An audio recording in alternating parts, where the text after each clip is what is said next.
Well, ever since Alberta's budget 2025 has been announced but not yet passed, it seems there's been a lot of funding announcements for where that money will be earmarked for. Also, the Premier and Alberta Health Services ending up in a little bit of hot water this week. Here to talk about it all is our legislative correspondent for the National Post, Tyler Dawson. Tyler, welcome. Hello. How are you today? I'm good. How are you? Great. Thank you. Okay, so Tyler, Alberta Premier Danielle Smith, she's written to Quebec Premier François Legault. So both Quebec and Alberta have been pushing back against federal intrusion in policy for years. So does this mean that Smith sees Quebec as an ally in the push for more power for Alberta? I think that's fair to say. Yeah, I mean, Quebec has sort of long been at the vanguard, so to speak, of sort of taking powers for itself away from the federal government and resisting federal intrusion into powers that, some of the provinces see as under their sort of constitutional jurisdiction. And Alberta's been following in Quebec's footsteps in a lot of ways over the past 5 or so years, really since Jason Kenney came in with the Fair Deal panel, all that kind of stuff. A lot of those ideas, which are not new ideas, date back to, sort of the firewall letter in, I think it was 2004, maybe 2006. They're older ideas, but some of them are things that Quebec has, already done.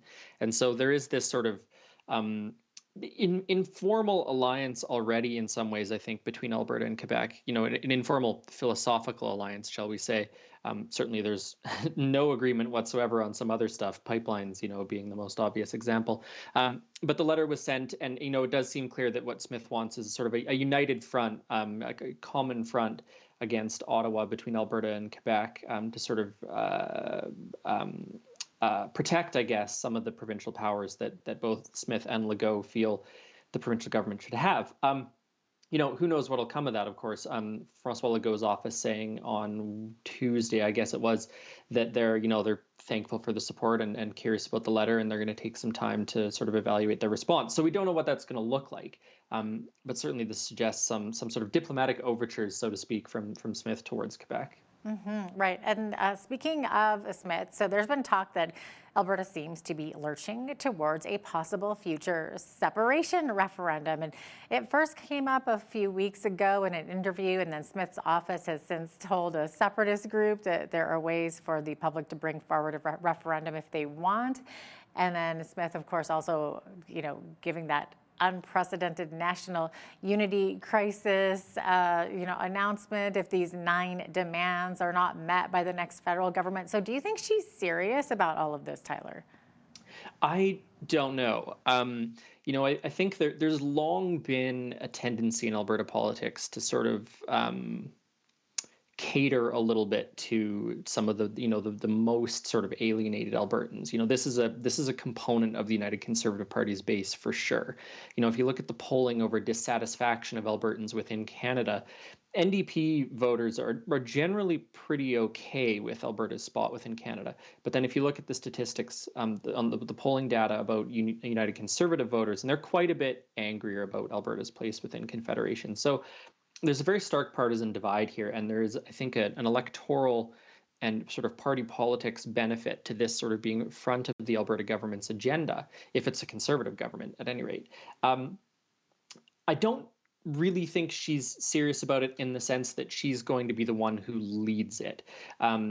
So as you mentioned, this had come up in a column, an interview that she'd done a couple weeks ago, and she'd also mentioned this unprecedented national unity crisis, which was a bit interesting because, what would be unprecedented, right? We had armed rebellion at least twice, I guess, in Canada's history, in 1867 and then again in 1888, I think, with Louis Riel. And of course, we had the 1995 Quebec secession referendum. So what does that mean in terms of unprecedented? And people sort of jumped on that and were like, oh, well, maybe that's a separation referendum for Alberta, which, would be unprecedented. But then on her radio show over the weekend, her Saturday call-in radio show, she said this idea that she was sort of pushing separation was nonsense. So there's that. But then there's also been some reporting that suggests that there is this method for the public to bring up a referendum. And that is actually true. It's called the Citizens Initiative Act. It was brought in by Jason Kenney. And the way it works basically is you need to gather, I think it's about 300,000 hard copy signatures from that's sort of representing a majority of 2/3 of the ridings in Alberta, I think is what the math works out to. So it's a tall order, but a really determined group could canvass, could get all those signatures and force a referendum. So the question is a little bit at this hour, so to speak, whether or not those rules will stay the same, or if those rules might be eased to make it a little bit easier to bring something like this forward. So the short answer is we just don't know. What she has promised is sort of another fair deal panel. If the Mark Carney Liberals win, there'd be sort of another version of this fair deal panel that Jason Kenney did back in 2019. And then we'd have to see what the recommendations from that were. Would there be a recommendation on a referendum in that? Really unclear, but certainly is, landing with a bit of a thud in the context of this federal election is certainly something that federal politicians are having to talk about. Something, no doubt, that I think New Democrats and Liberals are going to hope to talk about here in Edmonton and Calgary and Lethbridge and wherever else. So all in all, a strange time. And, I feel like we're back in 2018. It's sort of the height of the carbon tax bill C-69 kind of drama. I don't know where exactly this is coming from, but it does seem like the stakes have amped up a little bit in the last few weeks. Yeah, okay. Well, thanks for the history lesson there, too, going back to all those dates. Good one on you. Okay, and there's a lot of controversy over this one as well. So Premier Danielle Smith was in Florida last week to speak with U.S. podcaster Ben Shapiro. And Shapiro has in the past made disparaging remarks about Canada and joked about it becoming the 51st state, although he has opposed tariffs on his show. But Smith has been widely criticized for this and also praised by others. So Tyler, do we know what happened during that private fundraiser? Smith indicated it was a great trip. So do you think she was able to sway Republicans' opinions about tariffs or about Alberta? Yeah, I don't know. I mean, perhaps she managed to sway some of the people in the room. I mean, her argument has basically been that, look, she's speaking in front of sort of Make America Great Again kind of audiences, influential conservative audiences, and that maybe that'll trickle its way up to the president or, Congress people and things like that. So it's hard to say what influence that's having, generally speaking. I do think that the controversy here has obviously affected the federal election. It was the sort of day one issue that Pierre Poilievre had to deal with when the election was called. In terms of what was said, I mean, we don't actually really know, and the reason for that is because Prager University, the sort of educational group that hosted her, hasn't released the video. The Premier's office hasn't released video or transcripts, if they even have any. So we don't know for sure. There has been some reporting on it. A couple news outlets got audio from the event and reported on that, and basically, talked about the Alberta-U.S. sort of energy relationship and tried to Smith started to avoid some of the issues around the 51st state stuff and that sort of thing. So I think politics watchers and journalists are, kind of hoping and waiting for those videos to come out to get a better sense of what was said down there. Because, of course, a few weeks ago, she'd gone on a Breitbart News podcast and made some comments about how Pierre Poilievre and the Conservatives were maybe more in sync with some of the goals of the Trump administration. And that really blew up in the federal election. So, I think when the Premier went into this conversation, she was probably very, very cautious about what she was talking about. Yeah, I would think so. Okay, so Tyler, Alberta Health Services found itself in hot water this week after a memo circulated about giving food and drink to people in hospital, but it's since been paused. So Tyler, can you give us some more of the details about this? Yeah, okay, so this is a really confusing one. So this memo was posted on social media by Paul Parks, the former head of the Alberta Medical Association. And it basically said that the government was going to be, or AHS, I guess, was going to be cutting off food for non-inpatient medical visits. So if you're, waiting for treatment or at a clinic or something like that, there wouldn't be food available. A couple parents posted on social media saying, what does this mean for my kid who's, undergoing chemotherapy and gets a popsicle sometimes and things like that? And then reporters got on it and wrote the stories about it. And what the AHS said was, no, this wasn't about taking food away from hospital patients. This wasn't about taking popsicles away from kids with cancer. This was about food waste. This was about making sure that food was delivered in a more efficient manner and that there was less waste within the medical system. But here's the confusing part. The initial memo said nothing about food waste. And this idea that, everyone had sort of misread the memo, that's sort of been the argument the government's making. Well, no, we were never going to do this. This was an old policy. and people had misread the memo. Well, it's not clear what there was to misread because, of course, the memo didn't mention the thing that they said this was about. So really confusing situation. The government, whatever the truth of the matter, backtracked really, really quickly. And I mean, you can understand why. I mean, going after, or even being perceived to have been going after kids with cancer is a completely untenable political position to hold. So it does seem like that policy is kiboshed. But a bit of a confusing and messy sort of 24 hours this week on that one. Oh, definitely.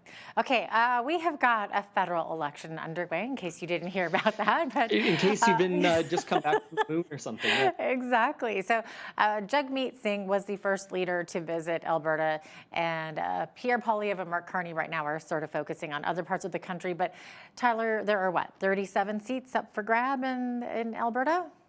Couple more seats than last time. Yeah, there was a redistricting boundary changes that happened actually, and I think Alberta got 3 more seats. So, and that's just our population grows, and every 10 years a commission looks at the electoral boundaries and moves them around, and yada yada yada. Matters a little bit in terms of the Liberals' electoral fortunes in Edmonton and Calgary. Actually, largely will not affect the rest of the province. But the polling right now is really interesting because of course Alberta is going to send a majority of Conservative MPs to Ottawa. I mean that. I don't think that trend has ever changed. I mean, I think you need to go back to about 1949 to find a time that we've sent more than 4. The polling is suggesting that the Liberals might make some gains this time around, maybe 3, maybe 4, maybe 5 seats, actually. If it was 5, that would be a big deal. As I say, it'd be like 75 years since we'd sent that many. But it is going to be interesting to see when Mark Carney and Pierre Poilievre come. Of course, both of them Alberta boys. Mark Carney grew up in Edmonton. Pierre Poilievre grew up in Calgary. But I mean, neither of them need to focus on Alberta.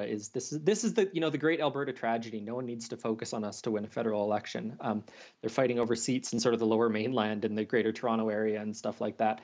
The vote's pretty much fixed in Alberta for a majority of Conservatives. So it will be interesting to see what they say when they come here. What they're going to talk about. There's been some talk about Bill C-69, the Impact Assessment Act, over the last couple of days, some controversy over Mark Carney saying he wouldn't get rid of it. So I think when they do come here, certainly sort of energy politics and development are going to be absolutely front of center. But we'll have to wait and see when they decide to come out. Okay, for sure. Photo radar also didn't come into effect, came to an end actually on April 1st. So ending everywhere except playground zones, school zones, construction zones. So Tyler, how much could this pull from municipal and provincial budgets?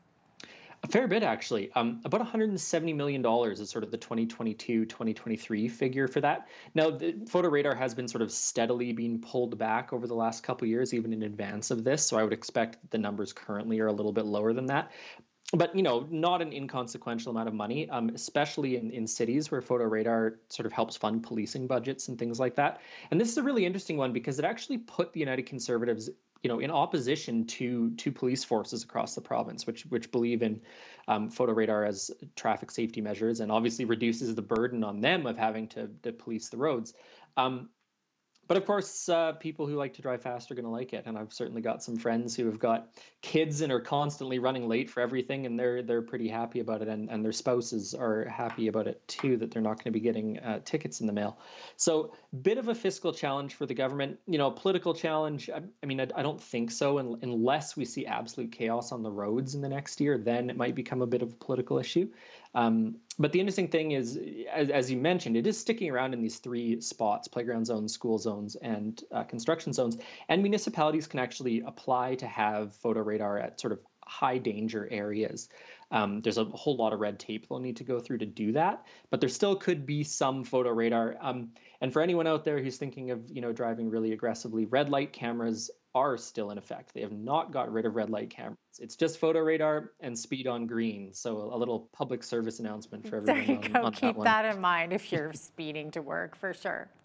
The Alberta government will spend $330 million on rural healthcare projects over the next 3 years, Tyler, and this includes hospital renovations and enhancement. And the hope, too, is that modernized facilities will help attract new doctors and other staff to rural areas to work. So do you think that this will work, Tyler? It can't hurt to try, I think. It's sort of a dual pronged problem, right? Is you have in the boom years, we sort of built all these hospitals and medical facilities all over the place, and they've been hard to staff and hard to keep up the maintenance on over the years. So certainly going to be some modernizing that goes into this. I don't think anyone in, Beaver Lodge is going to argue against the modernization of a health facility there. The question of attracting staff is, of course, the sort of longer running and other problem. And again, as I say, it can't hurt. You might get some new folks coming out if they get to work in a newer, updated facility. But as you mentioned right off the top, this is part of the sort of disbursement of some of that budget money. So we'll be seeing in a little more detail where that stuff's kind of going over the next little bit. All right, we're out of time here, but Tyler Dawson, legislative correspondent with the National Post, thanks so much for joining us today. Always a pleasure. Thanks so much.